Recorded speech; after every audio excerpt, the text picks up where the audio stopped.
Hey, welcome to another update with your old pal Kyle. It's September 2nd, and as such, the leaves are turning brown, or they're starting to. I see them yellowing outside the window here in my kitchen. It's just up the stairs, and also the leaves are falling, and we're starting to hit that time of the year where it's time to start thinking about spooky season, which to me is the most wonderful time of the year.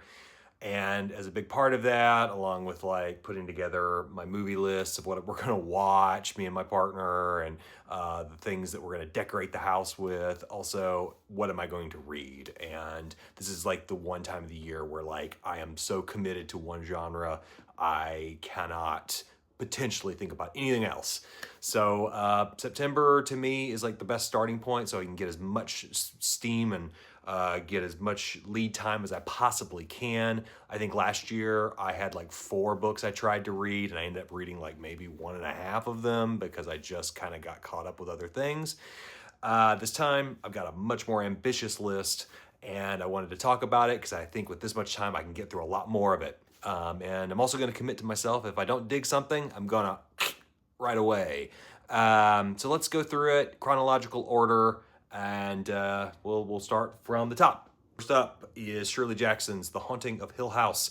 I have read no Jackson in my life at all, to my great shame. I have a couple of books of hers that my partner has picked up over the years, including We Have Always Lived in the Castle, but this is, of course, her most famous novel, I think, adapted many times, and I think to I can't say this what success it was, but I didn't really particularly care for The Haunting when I watched it last year during our Halloween horror movie marathons, and the TV series on Netflix, which is okay if a little schmaltzy at times, but I'm looking forward to diving into sort of a seminal text. Then next up, we've got 3 collections from the 80s. Let's go through them one by one in order. These are like major short story and novella collections that I think kind of drove in the background behind the era of Stephen King as sort of like the top seller of horror fiction, and kind of the guy that kind of spawned that entire horror paperback boom almost individually.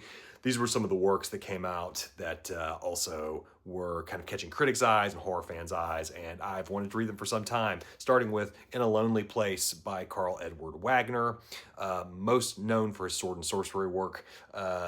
This is one of his recently reprinted horror collections. It includes stories like Styx, which I understand is the inspiration potentially for the Blair Witch Project. I had every intention of reading this last year, and I didn't get around to it. So this year I'm going to make that happen. And I've wanted to read Wagner for a very long time, and I'm so glad that finally Valancourt did the the yeoman's work of putting out a new collection of his work, well, reprinting a collection of his work.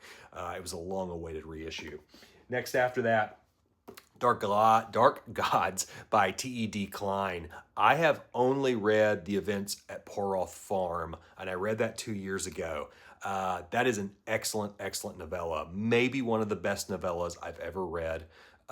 Certainly in horror, that's for sure. And it's just a really wonderful piece of like folk horror. This is another collection of his novellas. Poroth Farm is not in this, but a number, I think like 6 others are, and I have been wanting to read more of it. It's funny, that novella I have read was expanded into a novel called The Ceremonies, which I have back here behind me in a first edition. I am not quite ready for that commitment because it's a very long book. I think Stephen King has been quoted as calling it the Moby Dick of horror, and I want to read short things to get as much in as I can this year, but maybe that'll be a next year thing. But I'm excited to dive into this. I've been told by some people that certain elements of it haven't aged all that well, especially in the back few stories, but I will let you guys know when I know. And then lastly, in the short story 80s collections, I've got A Nest of Nightmares by Lisa Tuttle, another Valancourt collection. This is from their Paperbacks and Paperbacks from Hell line, which I've got almost all of those, and I've only read one of them, which was the Nest, which is a book about like roaches. It's like Jaws with roaches, which was pretty good. It's pretty good. But this almost uniformly seems to be the book in the line that gets the best reviews. And I know Lisa Tuttle as the collaborator of George R. R. Martin's Windhaven novels, or Windhaven novella, then it became a fix-up. But I have not read any of her solo horror work, and this seems to be the place to start. So I'm going to do it. Sticking with our 80s theme, I'm also planning on reading Joe R. Lansdale's The Night Runners. I love Joe Lansdale, especially as a short story horror writer. He didn't do a lot of horror work in the early part.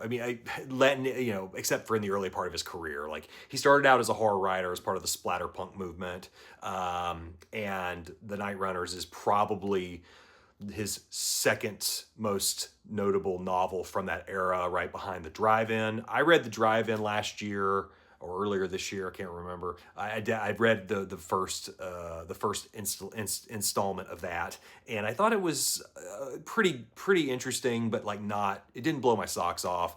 Also, just because there's a movie that's very similar to it that I actually prefer in terms of how that story is told. Dead End Drive-In, great story. You should check it out. But The Night Runners is a little more hardcore sounding to me, and it's a little darker, and I'm interested in reading about that. And also it features this character called the God of the Razor, which is like this ongoing mythos that Lansdale has played with, even in his short fiction. Like the arc of his career is something like he started out as a horror writer, then he started getting into crime fiction instead, probably because it was more lucrative in the 90s and then into the 2000s, and that's kind of where he's remained. But in terms of like horror fiction, he continues to write short stories, and they're so fun. I'll have more to say about Lansdale in a future video, because I am currently reviewing a collection of his horror stories that's coming out next month. So more to come there.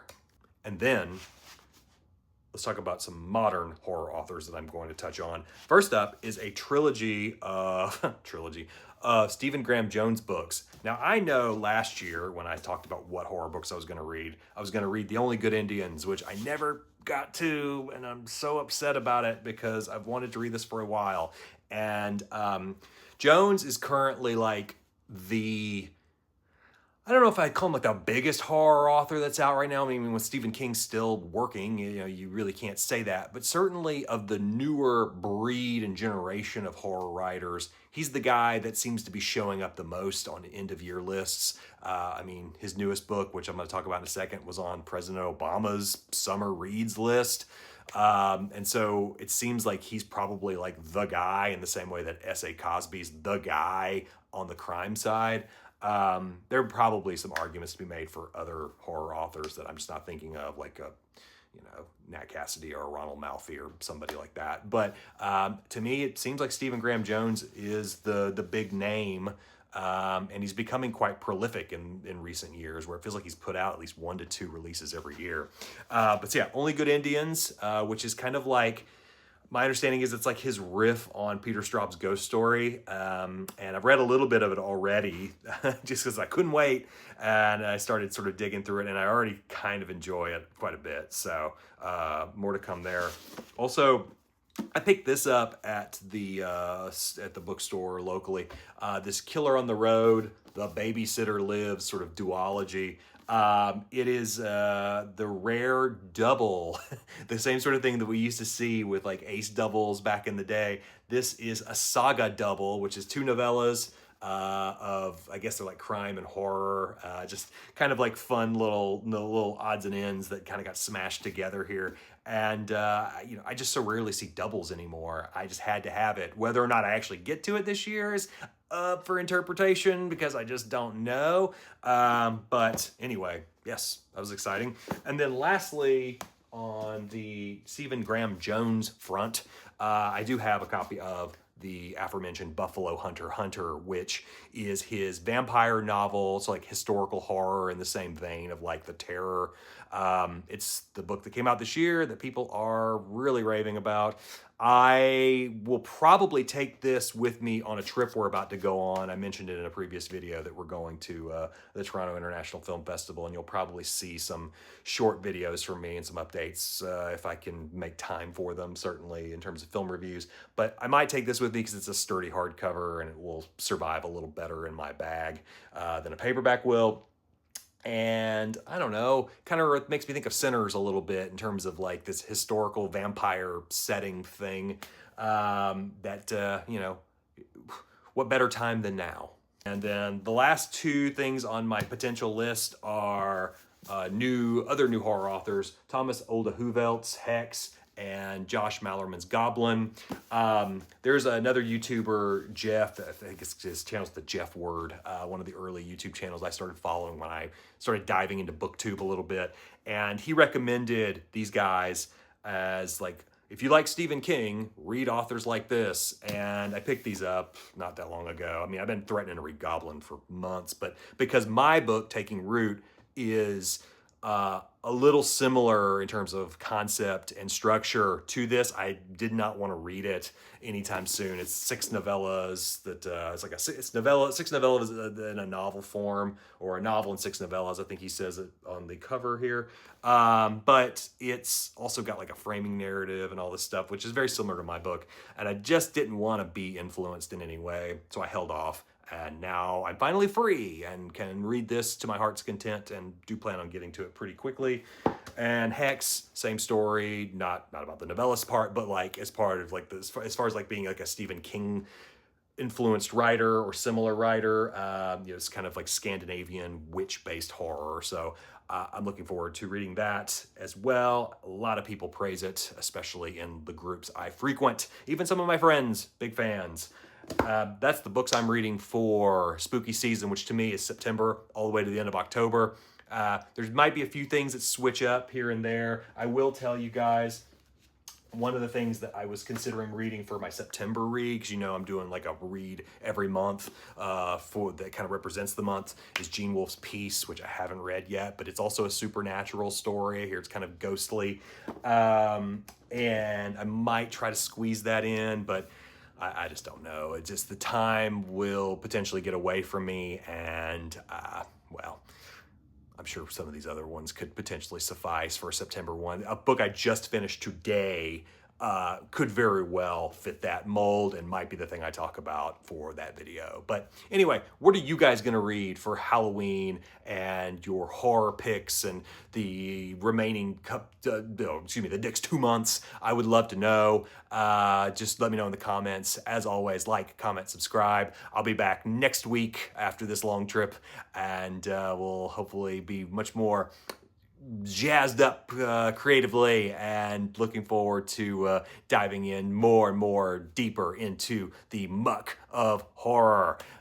In the meantime, keep on reading. See you guys. Bye. This video is sponsored by me. I have a book out. Do you like short horror stories in the vein of Stephen King? Small-town interconnected intrigue a la Ray Bradbury? The narrative weirdness of Gene Wolfe? Then this may be the book for you. Pick up Taking Root by Kyle Pinion today at Amazon, Barnes & Noble, and any online book retailer.